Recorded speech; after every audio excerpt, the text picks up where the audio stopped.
सुबह सुबह शहर के पास जंगलों में अलग ही हलचल मची हुई थी। वहां जमीन पर कोई दर्द से करहा रहा था। तभी पेड़ों की कतार के बीचों बीच काला लिबास पहने हुए एक आदमी दोनों हाथों में चाकू पकड़े बाहर आया और जमीन पर पड़े इंसान की तरफ देखकर कहा, क्या नाइट फाइटर 2 में बस इतना ही दम था? हाँ, जमीन पर दर्द से करहाने वाली सो रही थी। उसने अपने आप को हिम्मत दी और उठकर खड़ी हो गई। उसने चारों तरफ देखा और एक तेजी से एक तरफ पूरी ताकत लगाकर फुल स्पीड से भागने लगी। वो जानती थी कि वो सामने खड़े आदमी का मुकाबला नहीं कर सकती है। जोरा के वहां से भागने के तुरंत बाद एक और आदमी पेड़ के पीछे से बाहर आया। वो तकरीबन 30 साल की उम्र का होगा। उसने बहुत ऑर्डिनरी स्पोर्ट्स वियर पहना हुआ था। जोरा को भागते देख उसने कहा, नाइट फाइटर 2 बहुत प्रिटी है। आई लाइक हर करेज। तभी एक ब्लॉन्ड हेयर वाला फॉरनर पीछे से भागता हुआ आया और जोर से चिल्लाते हुए बोला, पकड़ो उसे और जान से मार डालो। तभी उसकी नजर स्पोर्ट्स वियर पहने आदमी पर पड़ी।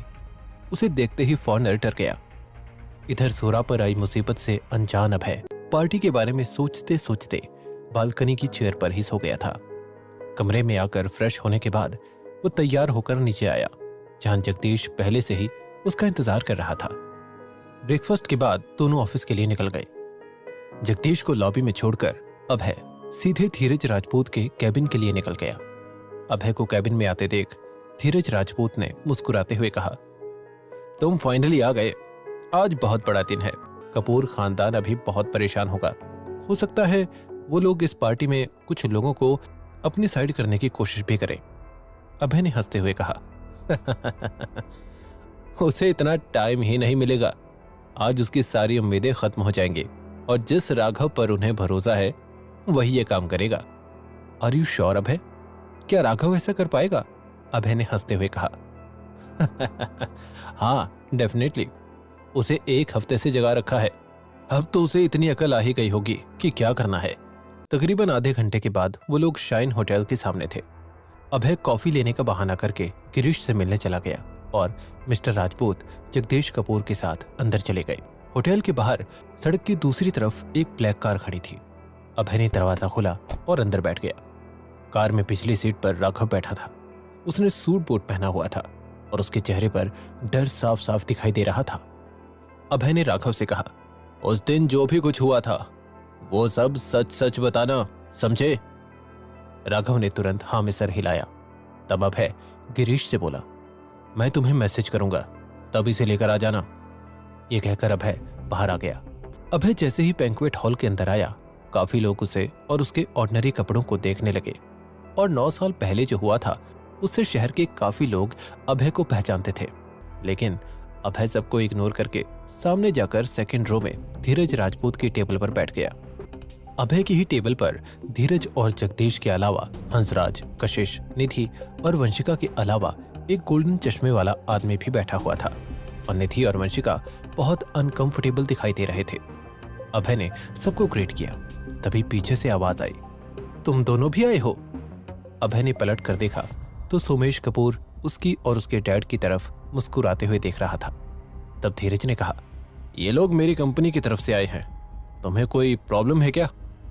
सोमेश ने कहा, हाँ होंगे तुम्हारे एम्प्लॉय, लेकिन ये लोग कपूर खानदान से बेदखल हो चुके हैं और इसीलिए ये यहाँ नहीं बैठ सकते। अभी तक यहाँ बेशर्मों की तरह बैठे हुए हो, जाओ जाकर पीछे के टेबल पर बैठो। अभय ने पांव चढ़ाकर सोमेश की तरफ देखा लेकिन कुछ नहीं कहा, क्योंकि वो जानता था कि थोड़ी देर के बाद स्टेज पर जब राघव आएगा तब पूरे कपूर खानदान की सिट्टी पिट्टी कुल हो जाएगी। उसने जगदीश से कहा, डैड चलिए पीछे चलते हैं। तब धीरज भी अपनी जगह से उठ खड़ा हुआ। अभय मैं भी चलता हूँ, हमारी कंपनी के मेंबर्स जहाँ बैठेंगे साथ ही बैठेंगे। तभी हंसराज ने भी उठते हुए कहा, मिस्टर राजपूत हम भी चलेंगे।